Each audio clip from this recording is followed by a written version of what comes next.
Welcome to the eerie white shadows. Hope you have a horrifying journey ahead. Close your eyes and listen carefully. The first story is related to house inside a jungle. There was a place deep within the jungle, far from the paths that anyone dared to walk. No one remembered the name of the village closest to it. The locals spoke of it in hushed tones, their faces clouded with fear and caution whenever someone asked. But there was a rumor that piqued the curiosity of those who were brave or foolish enough to venture out into the unknown. The house. They said it stood alone, hidden among the dense trees, with no visible roads leading to it. It had been there for centuries, abandoned yet undisturbed, as if it were waiting for someone. And that's exactly what Sarah thought when she first heard the tale. Sarah had always been drawn to the unknown. The stories of the haunted house in the jungle were enough to spark a dangerous curiosity in her. She had spent months planning her expedition. Armed with a map, a compass, and her trusty camera, she set out, ignoring the warnings of those who told her to stay away. It was 2 days into her journey when she realized that the jungle was not just a collection of trees and vines. The air was thick with something ancient, heavy with an energy that made her skin prickle. She couldn't shake the feeling that she was being watched, though there was no sign of any life around her. The birds were silent. Even the insects had stopped humming. Finally, after hours of walking, the trees parted, revealing a clearing. At the center stood the house. It was not large, but imposing in its own way. The structure was covered in thick vines and moss, its windows black and empty, staring out like hollow eyes. The door was ajar, creaking ever so slightly as if inviting her inside. Without thinking, Sarah stepped forward. The moment she crossed the threshold, the air inside the house changed. It was colder, the kind of chill that seeped into your bones. Her flashlight flickered, casting long, eerie shadows on the walls. She couldn't shake the feeling that the house was alive, breathing, watching her every move. She moved through the rooms, each one more unsettling than the last. The walls were covered in strange symbols, as though they had been scratched into the wood by some unseen hand.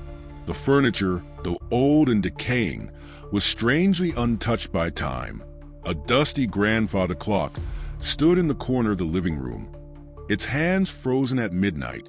A faded portrait hung on the wall, depicting a family with eyes that seemed too lifelike, too real. But it was the basement that caught her attention. A narrow staircase led down into the darkness, the air thick with the smell of rot and decay. Something about it felt wrong, a pull that was both terrifying and irresistible.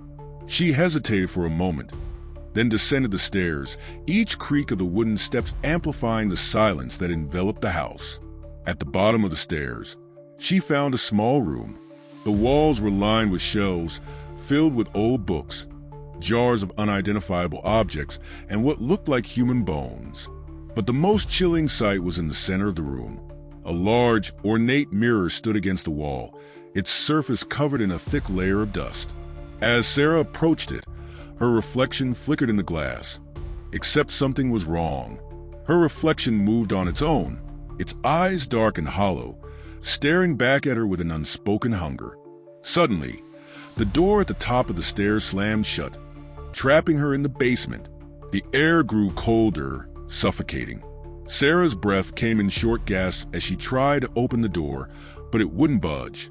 The mirror began to shimmer, the surface warping and twisting like liquid. She could hear something whispering, a low, guttural voice that seemed to come from deep within the walls. Then she saw it. A figure emerged from the mirror, tall, thin, with long, dark hair and a face twisted in agony. Its mouth opened, revealing rows of sharp, jagged teeth. The figure stretched out its hand toward her, the air around it vibrating with an energy she could feel in her chest. Sarah screamed, backing away, but the figure was too quick. It lunged forward, its hand gripping her wrist with a strength that felt unnatural. The whispers grew louder, filling her mind with images of the house, of the family in the portrait. They were not people at all. They were creatures, trapped inside the house, cursed to live in the mirror forever, waiting for someone to set them free. With a sudden burst of strength, Sarah wrenched herself away from the creature, slamming into the mirror. The glass shattered, and the figure disappeared with a horrible screech, but the whispers remained, echoing in her ears. She scrambled to her feet, her heart pounding as she sprinted toward the basement door. Finally, with a forceful shove, she broke it open, tumbling into the main floor of the house. But the house was not the same. The walls had changed. The rooms were no longer familiar. They twisted and distorted, stretching out into endless corridors, all leading back to the basement. The air was thick with a malevolent presence, the house seeming to shift around her as if it had a mind of its own. Panic set in. Sarah ran, her breath ragged as she stumbled through the house. The doors, the windows, everything was blocked. The house was trapping her. As she passed one of the rooms, she saw it again, the family from the portrait. But this time, they were no longer just pictures. They stood in the doorway, their eyes empty and dark, their mouths stretched into grotesque smiles. The woman reached out, her hand cold as death itself. "You can't leave," she whispered. "You never will." Sarah backed away, her mind racing. She had to get out. She had to escape. With one final push of adrenaline, she broke through the front door, stumbling into the jungle outside. The moment she stepped into the clearing, the house behind her began to collapse, as if it had been nothing more than an illusion. The vines and moss receded, and the once grand structure crumbled to dust, leaving nothing behind but the dense jungle. Sarah collapsed to the ground, her breath coming in ragged gasps. She looked back, half expecting the house to rise up again, but there was nothing, only the quiet of the jungle that seemed to whisper in the wind, reminding her that the house was never truly gone. The next story is of an abandoned flat. The old building stood at the edge of the city, a relic of the past, forgotten by most. It was tall, its dark silhouette a haunting feature against the skyline. People whispered about it, the kind of whispers that drifted through the streets at night, heavy with unease. The building was known for its abandoned top floor, the very last one, where strange things were said to happen. People who had lived there, those who had seen the place up close, all spoke of an atmosphere that could only be described as oppressive, an energy that wasn't right, something dark that clung to the top floor, making it uninhabitable. Anna had never paid much attention to these stories. She was new to the city, eager to make her mark. When she found an old advertisement for the flat to rent, an apartment on the very top floor of the building, she saw only an opportunity. The price was far cheaper than anything else in the city, a deal too good to ignore. She shrugged off the warnings of her co-workers, the ominous glances they gave her when she mentioned the apartment. "You'll regret it," they told her, shaking their heads. "The top floor? It's cursed, you know." But Anna had always been a skeptic. She had lived through too much to be afraid of ghosts or curses. The city was her fresh start, and nothing would ruin it. The first day she moved in, the elevator creaked as it ascended, slowly dragging its way up through the building's decaying structure. She barely noticed the flickering lights in the hallway or the strange, thick smell that seemed to seep from the walls. The door to her new apartment was a rusted steel monstrosity, the paint chipped and peeling, but the lock worked perfectly. It opened to reveal the flat, a dark, dusty place that had been long abandoned. The living room was enormous but barren, save for a single old couch in the center of the room. The kitchen was off to one side, the appliances long since outdated, and the bedroom on the other side, where a bed frame lay empty and forgotten. But what caught Anna's attention most was the feeling of isolation in the apartment, the oppressive silence that seemed to cling to the walls. There was no denying it. The flat felt off. Still, she pushed aside the creeping unease that gnawed at her and started settling in, unpacking her things, determined not to be affected by the building's reputation. But when the sun began to set, the atmosphere of the flat shifted. The creak started then, the groaning sounds of the floorboards beneath her feet, as if the building itself was stretching in the darkness. It wasn't the wind or the house settling. It was something more deliberate, something that had a rhythm. As the days passed, the sounds grew more frequent, but Anna tried to dismiss them. It was just an old building, after all. It was inevitable that the structure would make noises. Then came the whispers. At first, she thought it was just a wind, but as the whispers grew louder, more distinct, she realized they were coming from within the walls. Not just in one place, but all over the apartment, as if the walls themselves were alive, breathing. She would wake in the middle of the night to hear faint murmurs, voices, too soft to make out the words, but close enough to send a cold shiver down her spine. Sometimes, she would swear she heard someone walking behind her, but when she turned around, the room would be empty. The worst part was when the elevator started acting up. Every evening, around 2 a.m., it would begin moving on its own. The sound of the steel cables groaning, the doors opening and closing by themselves. Even though she never pressed a button, she had to force herself not to get in. Every fiber of her being told her that the elevator was the last thing she should ride, especially late at night. But one evening, something changed. The whispers became clear. That night, after a long day of work, Anna had decided to sleep with the lights on. She sat in bed, reading a book, her eyes straining in the dim glow of the lamp on her nightstand. And then, the whisper started again. But this time, it was different. The voice was no longer faint. It was as if someone was speaking directly into her ear, their breath hot on her skin. "Come to the top," it murmured. Anna froze, the book slipping from her hand, hitting the floor with a loud thud. Her heart raced as the whisper echoed through her skull. She tried to shake it off, convincing herself it was just her mind playing tricks, the weight of isolation finally getting to her. But it wasn't just the whispers. The temperature in the room dropped sharply. She could see her breath fogging in front of her, and the air smelled thick, stale, like something was rotting beneath the floorboards.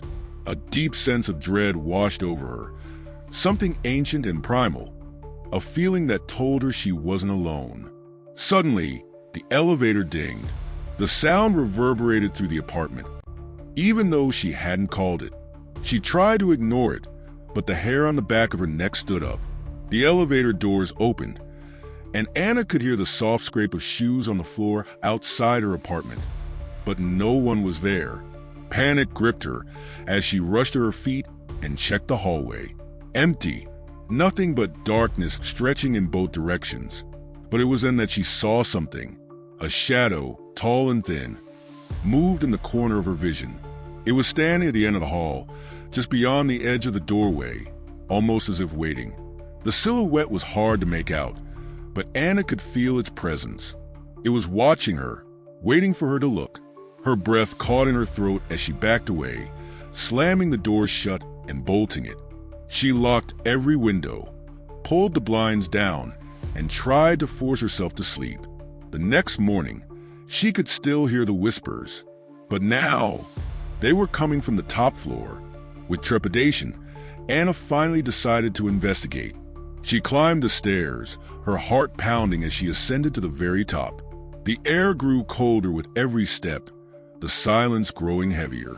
When she reached the door to the final floor, it was ajar. Inside was a scene frozen in time. The floor was covered in dust, old furniture scattered haphazardly. A cracked mirror hung on the wall, reflecting the dark emptiness of the room. And there in the far corner was a single chair. It faced a mirror, but no one was sitting in it. Anna slowly stepped forward, drawn toward it, her pulse racing. "Come sit," the whisper echoed again, this time louder, more insistent. Suddenly, the door slammed shut behind her, and the room went dark. The whispers rose into a cacophony of voices, screaming, urging her to sit. She spun around, frantic, but there was no escape. The shadows in the corner of the room shifted, and Anna turned back to the chair, just in time to see a figure sitting in it. A pale, hollow-eyed woman, her face twisted into a grotesque grin, her mouth opening in a silent scream. Anna stumbled backward, her legs giving out beneath her as she fell to the ground. The voices grew louder, the room spinning around her. In her final moments of consciousness, she saw the figure rise from the chair and take a step toward her. Its eyes locked on hers, and she realized it had always been waiting for her. The last story is of child cry in empty middle road. The night was unusually still, with no sound but the distant rustling of the wind. The streets of the small town were deserted, the last of the evening traffic long gone. A thick fog had begun to roll in from the hills, covering the roads in an eerie mist. The town seemed to hold its breath, as though waiting for something to break the silence. Ryan had been driving for what seemed like hours, his headlights cutting through the thickening fog as he made his way home. He had just finished a late shift at the factory, and all he wanted was to reach the comfort of his bed. The road stretched out before him like a never-ending tunnel of darkness, and he was starting to feel the exhaustion creep into his bones.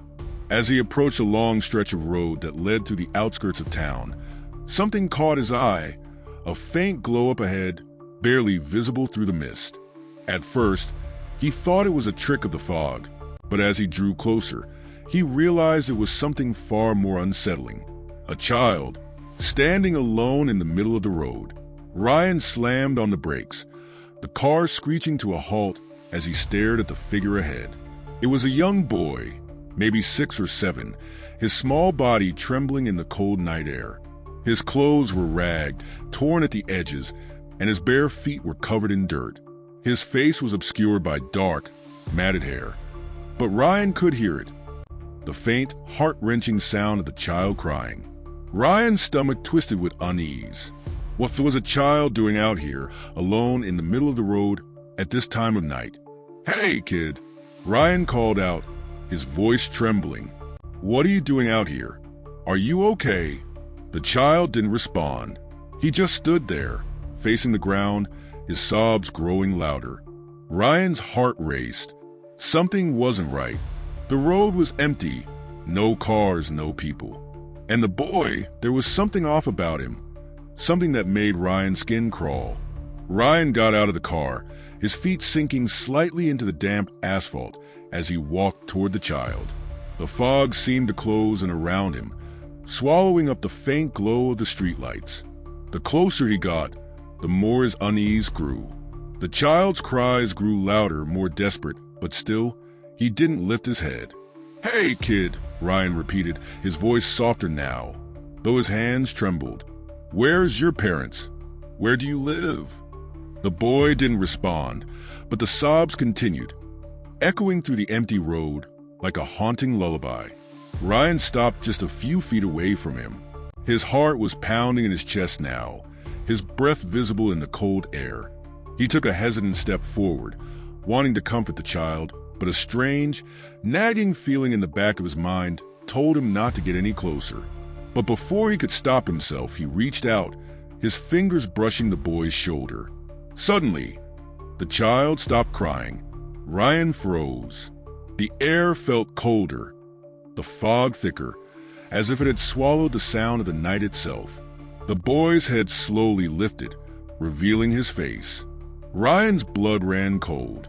The child's face was pale, too pale, with dark circles under his eyes. His skin looked as though it had been drained of all color, like a corpse, and his mouth twisted into a grotesque grin. His eyes were wide, unblinking, but they weren't the eyes of a child. They were dark, hollow, as though something ancient and evil lurked beneath them. The boy's mouth opened, revealing sharp, yellow teeth, far too large for a child. And then, in a voice that sounded as though it came from somewhere deep beneath the earth, the boy whispered, "Help me." Ryan stumbled backward, his heart racing as a chill ran down his spine. His instincts screamed at him to run, but his legs wouldn't move. The boy's grin widened, and his head tilted to one side as he stared at Ryan with those dark, hollow eyes. And then, the ground beneath Ryan's feet began to tremble. The fog thickened, swirling around them like a living entity, choking the air from his lungs. Ryan could hear movement now, something shifting in the mist, shapes moving, distorted, closing in around him. The child's voice echoed in the fog, now more frantic, more insistent. "Help me! Help me!" Ryan turned to flee, but as he took a step back, he saw something that made his blood freeze. The road, the trees, the buildings. Everything around him was disappearing. Slowly but unmistakably, the town seemed to vanish, like a mirage being pulled into the fog. Panic surged through him. "No!" he shouted, spinning around to look for any sign of life, any sign of safety, but the road was empty. The child was gone. The mist was so thick now he could barely see his own hands. The buildings, the familiar landmarks, everything he knew had vanished into the void. Ryan turned to look down the road, hoping to spot his car, but it was gone. The only sound was his own frantic breathing and the distant echo of the child's crying, now distant, as though it came from everywhere and nowhere all at once. The fog closed in, swallowing him whole. Time seemed to stretch on forever. He was lost, completely and utterly lost. The road was endless now, stretching out in all directions, but there was no way forward. There was no way back. He turned around again, but the darkness was too thick to make out anything familiar. And then, there was again the child's cry. Louder this time, closer. Ryan's heart pounded in his chest, his legs shaky with terror. The sound of the child's sobbing grew louder, more desperate, more frantic. He wanted to scream, to run, but his body was paralyzed, as if the fog had reached inside him, freezing him in place. And then, just as suddenly as it had started, everything went silent. The crying stopped. The fog began to dissipate, but only enough to reveal an empty street. The buildings were gone. The road was empty. There was no child. There was no sign of life. Ryan looked around frantically, his chest heaving, but no matter how far he looked, he could see no one but himself. Then, from the corner of his eye, he saw it, movement in the distance. A figure, small and hunched, standing in the middle of the road. The child. The boy's eyes locked with Ryan's, and the boy's grin widened once more. And before Ryan could take another breath, he felt his body grow cold. He could feel himself slipping, fading, as though he were being pulled into the ground itself. The child's voice echoed one last time. "Help me, and you'll never leave." And then everything went black.